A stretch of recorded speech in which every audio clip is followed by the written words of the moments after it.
now is my good friend, Robbie Picard from Oil Sand Strong and Oil and Gas World magazine. Robbie, just before I hit record on this, we're recording it Tuesday morning, news broke that Rachel Notley here in Alberta is resigning as NDP leader, triggering a leadership race. She's resigning as leader of the official opposition. We don't know yet because this is all very fluid and she hasn't even held a press conference yet. That's going to be carried live later on today on some of the other networks. However, we don't know if she's stepping down as an MLA. I think she probably will because I think she has designs on the federal party. But I just want to get your reaction because this is wild. And she was the most anti-oil and gas premier in the entire country for a very long time. Well, 4 years, it felt longer, in the most oil and gas province in the country.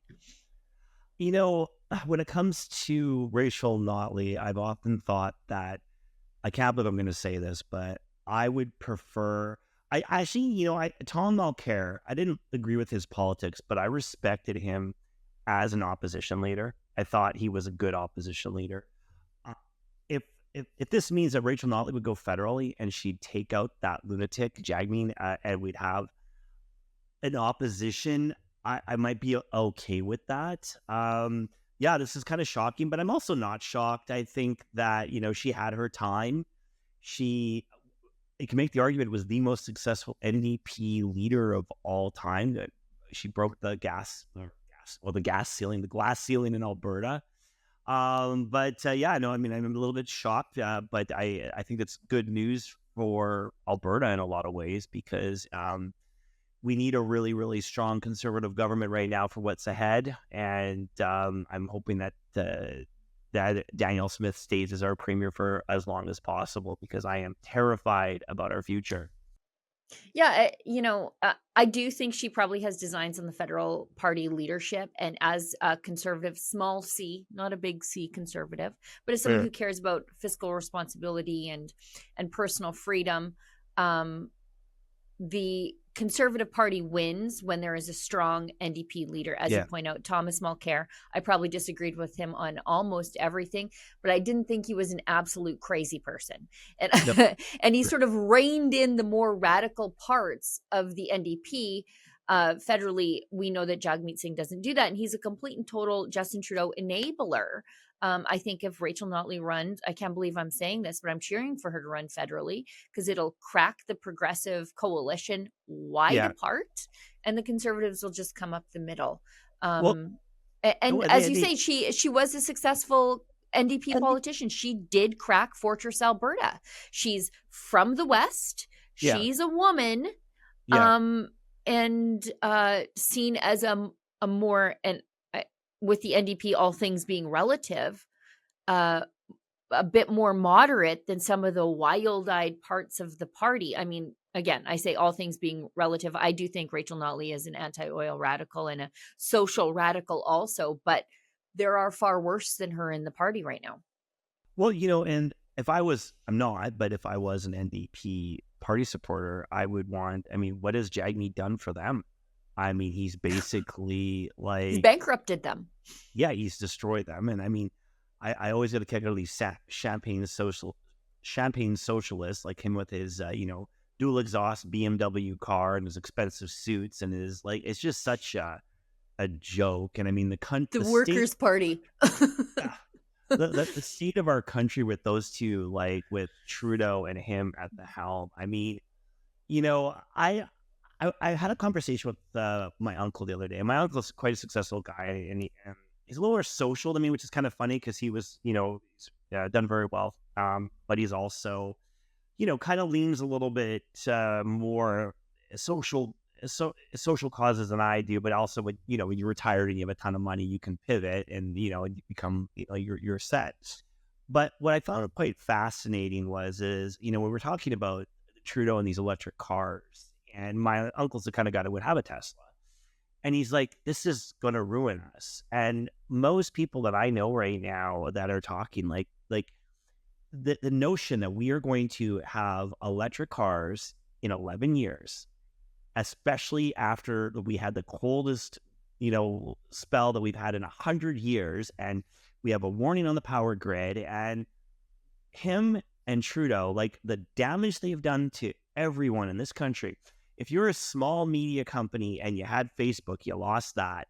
He has done more damage than anyone else, I can remember, more than his father. Like Justin Trudeau and Jagmeet and their little coalition has really damaged our country. And I mean, at this point, like, I really hope that Pierre Poilievre gets in, and I hope that we get some common sense. I mean, could you imagine what would have happened if when they didn't put up that emergency alert to the grid would have shut down? I mean, this is what they're putting us into.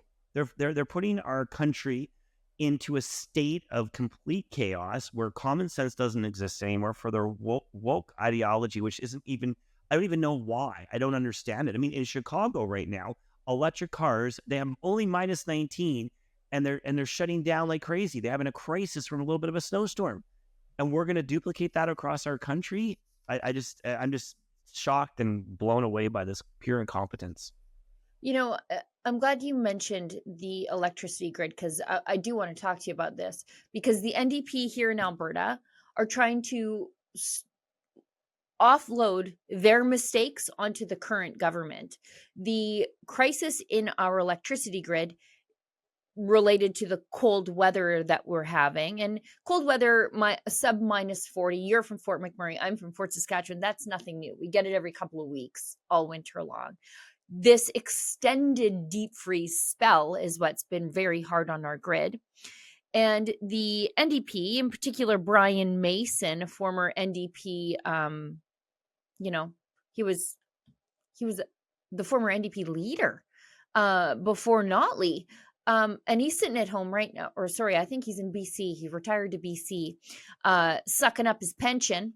And he said that the reason the grid is in danger right now, and we had alerts all sent to our phones, like Amber Alerts, telling us not to plug in our electric vehicles and not to not to start cleaning the oven. but Yeah. but he said it is the fault of the hillbillies, he used that word, for voting for the UCP. And I thought, you know what, you jackwagons, you guys are the ones who took us off coal. We've got 800 years of clean burning, reliable coal under our feet.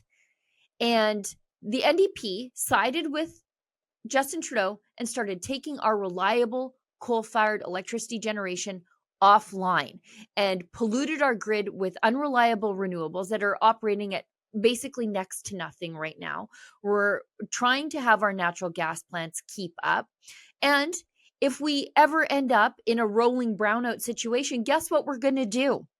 We're going to do what we always do: buy coal-fired electricity from our good friends in Wyoming. So for all of the NDP's preening and blaming hillbillies for the failings of our grid that they tinkered with, at the end of the day, we'll just buy coal-fired electricity from Wyoming. So we're not really getting off coal and getting off coal jobs. We're getting off Canadian coal and Canadian coal jobs. This is the part that I find always perplexing. I call them the pseudo intellectuals that somehow think that they are superior to everybody, and they don't feel the need to call people hillbillies. I mean, I don't think that Brian is in a position to criticize anybody, considering the mess that they left the province in. And I have a friend who actually was a complete NDP supporter from Parkland County, who told me the devastation that shutting down the coal industry did to that community. This is stuff we produce 1.5% of all global emissions. That's it. It doesn't matter anything we do, period. It makes zero difference in the world's CO2 emissions, if you want to make that argument. And we are destroying our economy, punishing ourselves. This electric car thing is going to blow up in their face. And it's really going to be funny. Countries like China that are benefiting from it, it's just helping China. It's not helping us. The batteries, it's really destroying our country. And why? I mean, this is just a taste of a warning on our cell phones. Okay, don't turn out your lights and don't use the oven. Can you imagine when it gets real serious?